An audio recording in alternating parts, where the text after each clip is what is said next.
that you would take my place, that you would bear my cross. You laid down your life, that I would be set free. Oh, Jesus, I sing for all that you've done for me.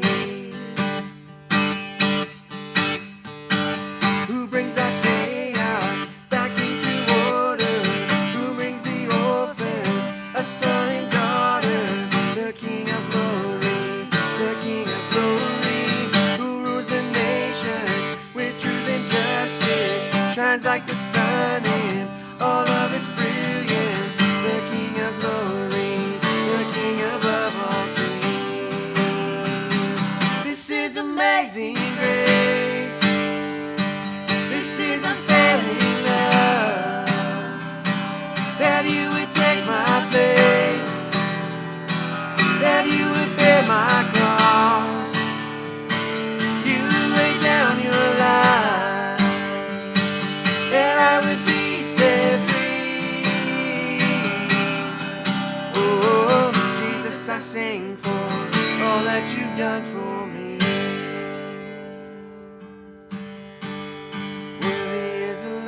Slain. Worthy is the King who conquered the grave. Worthy is the Lamb who was slain. Worthy is the King who conquered the grave. Worthy is the Lamb who was slain. Worthy is the King who conquered the grave. Worthy is the Lamb who was slain. Worthy, worthy, worthy. Oh, this is amazing grace. This is unfailing love,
Hi friends, welcome back to another week here online for 4FIVE6. I'm so excited you've decided to join us.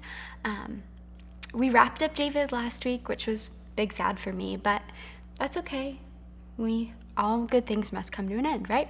So, Easter is quickly approaching, and I wanted to spend some time kind of walking through the Easter story with you guys. So from now until Easter Sunday, we will walk through various parts of the Easter story. We're going to do it a lot like we did at Christmas time, where we looked at different people, this guest list of Easter. So people who watched the events unfold and played different parts. We're going to take a look at how they interacted and how they lived through the first Easter with Jesus. So today, we're going to look very specifically at two of Jesus' disciples, actually, Judas and Peter. They have very similar but vastly different stories that happen simultaneously. And so we're picking up in Luke chapter 22, but I'm going to catch you up because some kind of important things have already happened. So Judas, he has agreed at this point to betray Jesus. He wants to hand him over to the religious leaders for some money. Sad, but true. And then Jesus, he has his Last Supper, right? The Passover meal with his disciples, and all 12 of them, including Judas, is there. And at this supper, Jesus, he predicts that Peter will deny Jesus 3 times before the rooster crows the next day. And then Peter, he goes on and he declares that he would do anything for Jesus, he would go to jail for Jesus, he would even die for him. So there's no possible way he'll deny him. Now, big words to fill, so we'll see how that goes. So now we pick up and they're in the Garden of Gethsemane, and Jesus has taken his disciples up there to pray. Except they can't seem to keep their eyes open because, well, it's 11:30, 12 o'clock at night, and they keep falling asleep. And Jesus, he keeps calling them out, like, why are you sleeping? Why are you sleeping? You need to pray. This is of the utmost importance that you pray right now. And so he's reprimanding them one more time, and that is where we pick up in verse 47. He tells them to get up and pray so they will not give in to temptation. Peter. But even as Jesus said this, a crowd approached, led by Judas, one of the 12 disciples. Judas walked over to Jesus to greet him with a kiss, but Jesus said, "Judas, would you betray the Son of Man with a kiss?" Okay, we're going to pause for a second. So Jesus, he's praying in the garden, and all of a sudden this crowd, led by Judas, the betrayer disciple, comes toward Jesus. And Judas, he kisses Jesus' cheek. Super normal for a disciple to kiss his master's cheek. It was a familiar and very intimate greeting that they would share in Jesus' time. And so Jesus, he points this one act out because it's really, really important that this familiar greeting is being used to betray Jesus in this one moment. So Judas, he is identifying Jesus to these religious leaders that want to arrest him by kissing this man on the cheek, right? Like, it's dark, it's nighttime, it's kind of hard to see. They all sort of kind of look alike. They're all about the same age. And so Judas, he knows which one Jesus is. And so his job was to go up, and he told the religious leaders, the guy I kiss, that's Jesus. And so he walks up and he gives Jesus a kiss on the cheek like he would all the time. But Jesus, because he's Jesus, knows this isn't good. And so he calls Judas out on it right from the start. You are betraying me with a kiss. And Judas is using something so loving to hurt Jesus, which is exactly what sin does all the time. It takes things that are pure and loving and it distorts them into something hurtful and not good and not pure. And this act of kissing Jesus on the cheek, it leaves Judas feeling so terrible that he never recovers from it. He never bounces back. He's so enraptured by sin that he can't see the grace and the forgiveness that Jesus was all about, that he's been teaching about for years now with Judas alongside him. His heart can't seem to grasp the concept of grace, of forgiveness, of redemption. And so he goes away and he dies, sad and alone. It's a tragic end to a promising life. But this is only half of our story today. Next, we're going to look at Peter. Now, verse 49 of chapter 22. Are you ready? When the other disciples saw what was about to happen, right, they're in the garden, Judas has just kissed Jesus, they exclaimed, "Lord, should we fight? We brought the swords." And one of them, that's Peter. Says one of them, we know it's Peter. He strikes at the high priest's slave, slashing off his right ear. But Jesus said, "No more of this." And he touched the man's ear and he healed him. Okay, so this disciple, Peter, right? He is so on fire for Jesus that he wants nothing more than to protect him from any kind of harm. He tries so hard to fight his way out of this kind of scary situation. And he wants to courageously protect Jesus. And in the process, he cuts off someone's ear, which Jesus, of course, heals because he's Jesus and that's what he does. But this is all a part of God's plan. And so no matter how hard Peter fights, no matter how strong-willed he is, Jesus has to be arrested. So we pick up in verse 54, and they arrest Jesus, and they lead him to the high priest's home. Peter followed at a distance. The guards lit a fire in the middle of the courtyard and sat around it, and Peter joined them there. A servant girl noticed him in the firelight and began staring at him. Finally, she said, "This man was one of Jesus' followers." Okay, so Peter wants to know what's going on. He's concerned for Jesus, so he follows the crowd that took him. And once they get to the house of the high priest, he sits in the courtyard with all of the servants. And then this servant girl comes up and she calls Peter out. She says, "You're one of them. You are a follower of this Jesus that's just been arrested." But Peter, he denies it. He says, "Woman, I don't even know him." He says that he doesn't even know Jesus. I'm sorry, 10 minutes ago, you were cutting off someone's ear to try and protect this man, and now you're going to sit here and say you don't know him? But wait, there's more. He keeps going. After a while, someone else looked at him and said, "You must be one of them." "No, I'm not," Peter retorted. So we have this second person, right? Calls him out as being one of these disciples of Jesus. And again, Peter tells him it's not true. So now, Peter has not only denied knowing Jesus, but he's also denied knowing his fellow disciples, the other 11.